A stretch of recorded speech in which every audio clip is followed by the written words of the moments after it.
You don't think that those ratchet straps are the only thing holding those load bars down, do you? Oh God. Like, Can't be, right?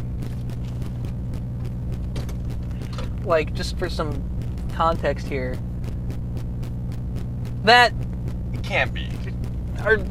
never underestimate the stupidity of people. Like, it looks like it. I think so. Okay. Don't do that. Okay. Fine. Whatever. Take me away from home. Show me all the places I've never known. A world chase. Anyways, I got to the last few people, and there's this one lady who drove a Nissan Altima or Maxima. I don't know, the one of them. Huh? Not a particularly sporty car, Sedan, but she had right? the manual. Yeah, and that's And makes everything better. she was probably one of the slowest people of the day, but she was having so much fun with it. I was just admired, but I admired her for it. That's the thing. So I drive a Volkswagen Golf, Mm-hmm. which is basically the hatchback version of a Nissan Altima made by Volkswagen. Yes. But it's manual, so I have a shitload of fun. Yeah.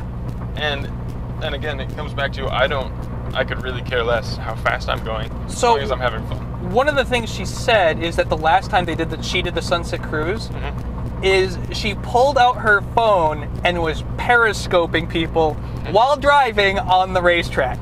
And the organizer we had to explain periscoping to him, and he just said, if you ever do do that that again, I'm running you off. Like, no, do not do that. That's bad. Another kid that was there, a father and son showed up. Don't periscope and drive. Yes, don't periscope and drive. As we're recording a YouTube video. But there's secured cameras and both my hands are on the wheel. So, a kid that was there, I love this family. Both my hands are on the wheel. Okay, I always have, I don't always. I'm secure in my driving. Okay. Anyways. Even if both your hands are not on the wheel, they're not doing something else. Yes. I always have a high level of my processing ability dedicated to driving. That's the point. So, anyways, there was this father and son that showed up. The father rode his motorcycle. The son drove their rusted out 1997 Subaru Impreza Outback Nice.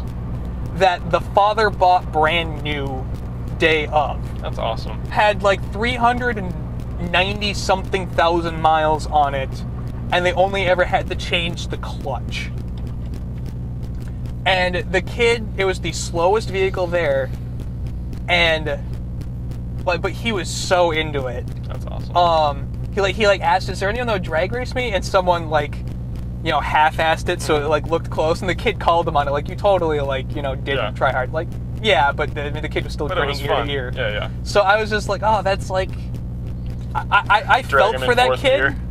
I felt for that kid because it's totally the position I'd be in if I could be there doing that. Yep. So, like the previous year, I had its sister vehicle, the Impreza RS, a little bit bigger engine, a little bit more horsepower. I took it to Brainerd International Raceway, and I was the second slowest vehicle there because I could out-corner a Dodge Magnum. But I was having an utter blast. Now I was walking up to people with their Cayman S and the 911 GT3s, or the track-tuned 480 wheel horsepower Impreza STI, and chatting with them about stuff. Because it's just, I enjoyed being around people that are into it. So I like that kid. That's awesome. So I heard a story.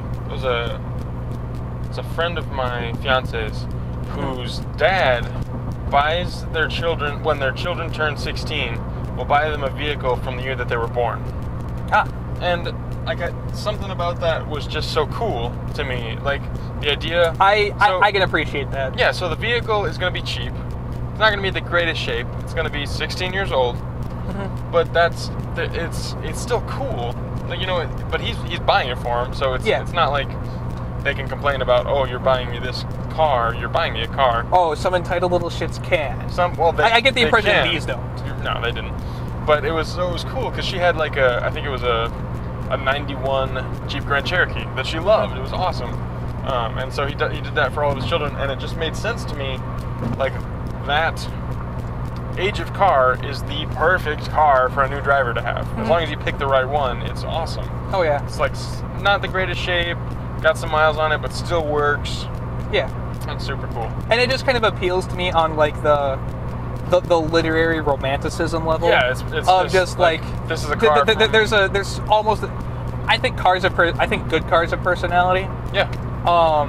Especially cars that get attention. I mean, I named the goddamn car Lola. Right. This one's Lola. The other one was Daphne. You're passing me so slow. Okay. I'd have a little bit more like rush about Intent. that. Yes, intent. Get it over with quickly. Yeah. Just get it over with quickly. Just.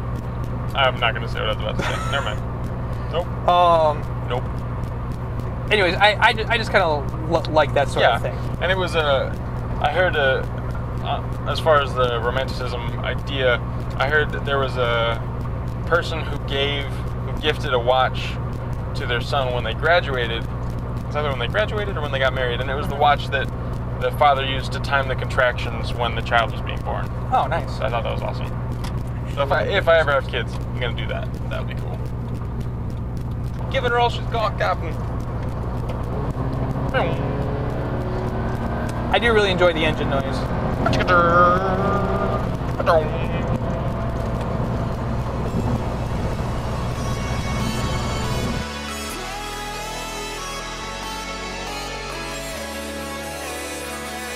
The parking lot that I have as a landmark in my brain. In my brain. You know, I didn't think at this point in my life I'd be saying I'm stuck behind a Maserati